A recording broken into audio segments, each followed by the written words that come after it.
The Hindu editorial dictation. 5 seconds.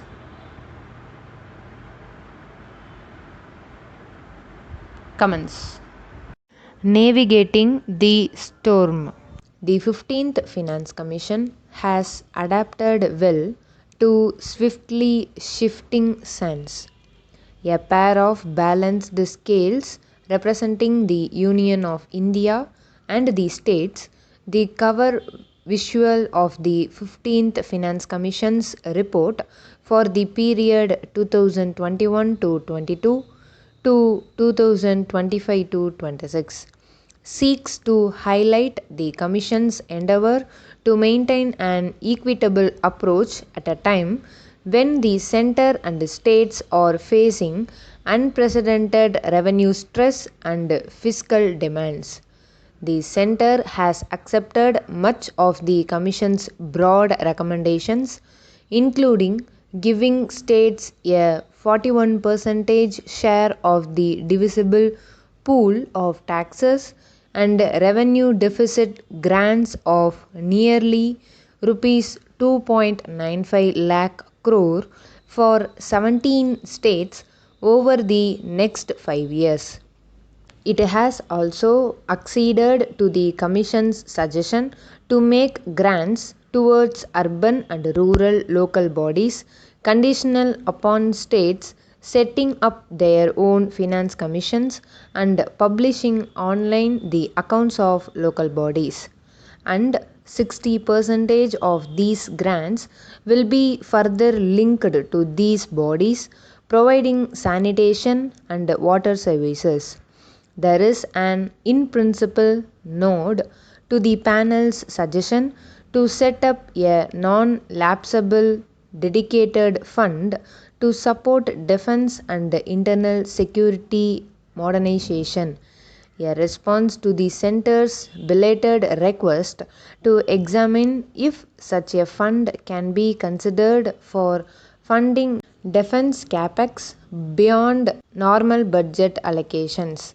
While the panel has suggested moving rupees 1.53 lakh crore out of the Consolidated Fund of India over 5 years to partly finance this, the center has said the funding nitty-gritties will be examined later. States would monitor how the modalities here evolve, even as they have reason to fret about the center's non-committal response to the Commission's recommendations of sector-specific and other grants for them, adding up to about rupees 1.8 lakh crore.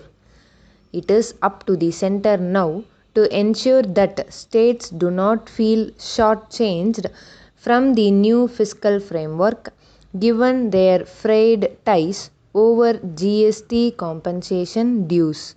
States have also been steadily losing out, given the center's penchant to raise more cesses and surcharges that do not have to be shared.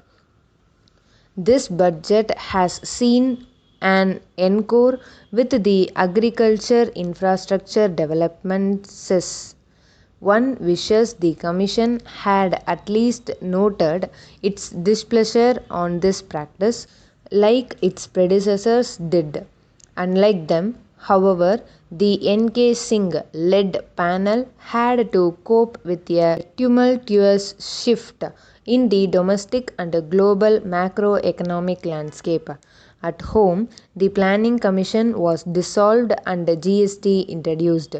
The panel's tenure was extended by a year, requiring it to give a interim report first, with its work culminating in a virtual zero visibility zone as the COVID-19 pandemic broke out months before its deadline. Given these pressures and the difficulties in projecting the economy's path, the Commission has done well. It has resisted the center's nudge to review what it felt was a too generous 42% share granted to states by the previous commission and deftly dealt with most of the unusual terms of reference foisted on it. As N.T. Ramarao said, India lives in the state. If the center takes them along, it might help attain the balance envisaged by the Commission, which is needed to drive the country onto a double engine growth trajectory from the current nadir.